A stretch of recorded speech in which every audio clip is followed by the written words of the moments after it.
This is a story about Studio Network Solutions.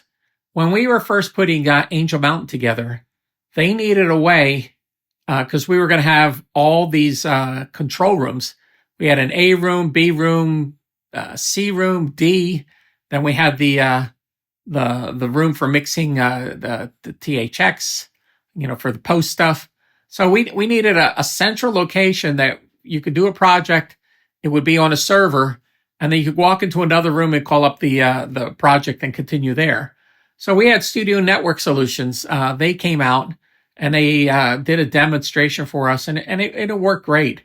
But we had a dedicated machine room for the whole facility, and it was pretty big, the machine room with all the racks and all the hard drives and everything in there. So they did that, and I became pretty good friends with the owners of the company.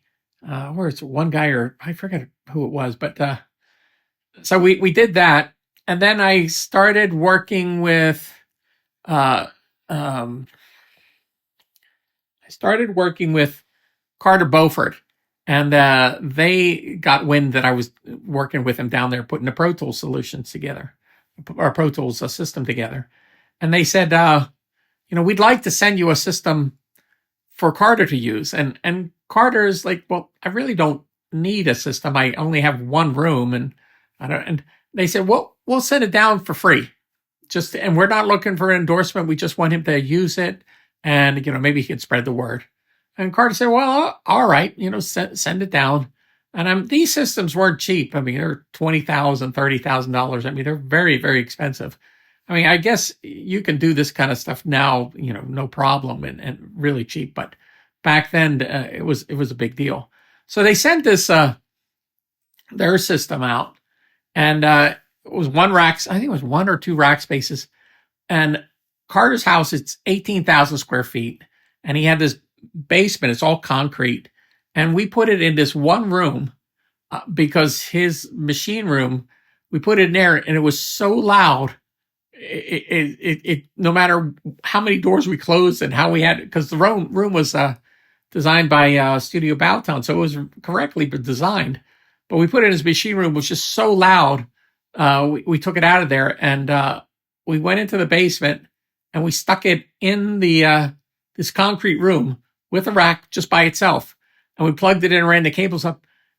And the point is, that thing was so loud, even in a concrete room in the basement, we could hear it upstairs in the studio. And it just got to the point where Carter says, just turn it off. And I said, all right. So I just turned it off, and we never used it. And I never said anything to Studio Network Solutions. I just turned it off, left it there. It was easier than trying to figure this whole thing out, because he wasn't buying it. No one was paying me for my time to figure it out. He didn't really care if it worked.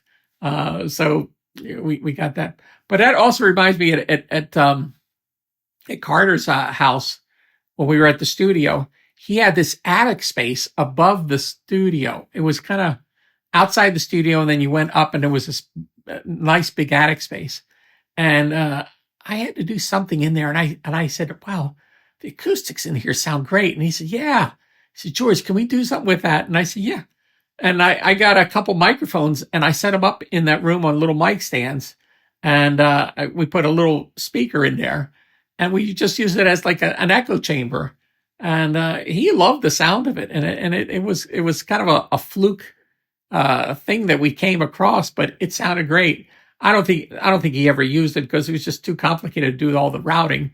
But I had set it up for him. So you never know what you come across. But this whole story was about the Studio Network Solutions. Nice guys, great technology. I don't know if people need it anymore, but that thing was so loud. They sent it out, and we just never used it. And drives aren't that loud anymore. And it's funny because most people don't realize how loud the drives used to be, and you had to deal with that noise. So there's my story.